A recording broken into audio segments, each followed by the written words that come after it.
CNET reports on China's Great Big Tech Experiment. Published at the end of October of 2021, CNET talks about the unprecedented crackdown of technology in China and some of the lessons, the do's and don'ts that come about it. Hi everyone, welcome back to the Frog Initiative. My name is Eric, and today I'm bringing you tech news as always, and this time we're going to be doing a two-part episode about security and regulations of big tech. What does it all mean?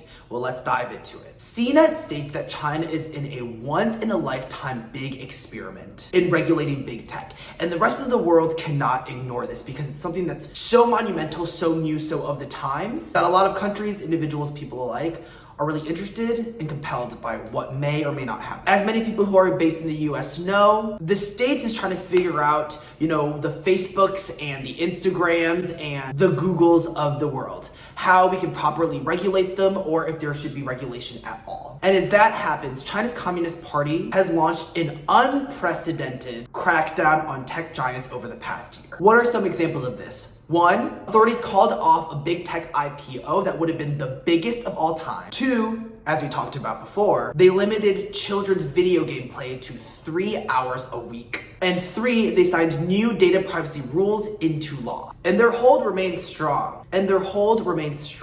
Saying that they couldn't comply with the Communist Party's demands. Microsoft shuttered LinkedIn in all of China. That's a pretty big deal. The crackdown is a part of a larger campaign for common prosperity, which is a term that has become widespread in President Xi Jinping's speeches, rhetoric, so on and so forth. And as many people know, China's economy has been booming over the past 20 years. Currently, the top 1% holds about 30% of the nation's wealth. And to bridge this gap, the party is going after celebrity culture, companies in debt, and of course, most relevant to this video, big tech. So everyone's kind of sitting and watching and seeing how the second biggest economy in the world is really tackling big tech, coming in direct conflict. And by nature of that, it's inevitably something that's going to be shaking up the world. And we see similar issues going on in America, where the top percent holds a lot of the wealth and there's an inequality issue, but people and legislators don't really know what to do when it comes to handling big tech companies. And this giant crackdown in China does not come without its consequences. CNET states that there may be permanent damage to the market and the economy. Since last October, nearly $1.5 trillion have been wiped from the stock market.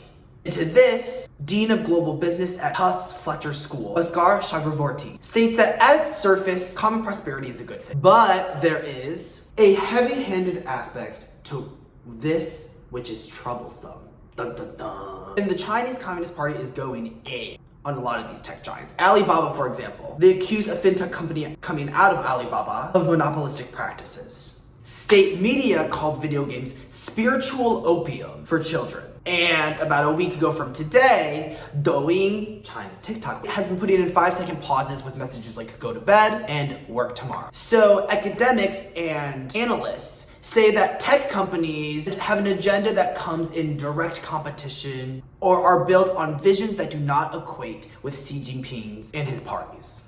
And some people say that China could be making better decisions when it comes to handling big tech than countries in the West. They're seeing how big tech was handled in America, and they are not impressed. Whew.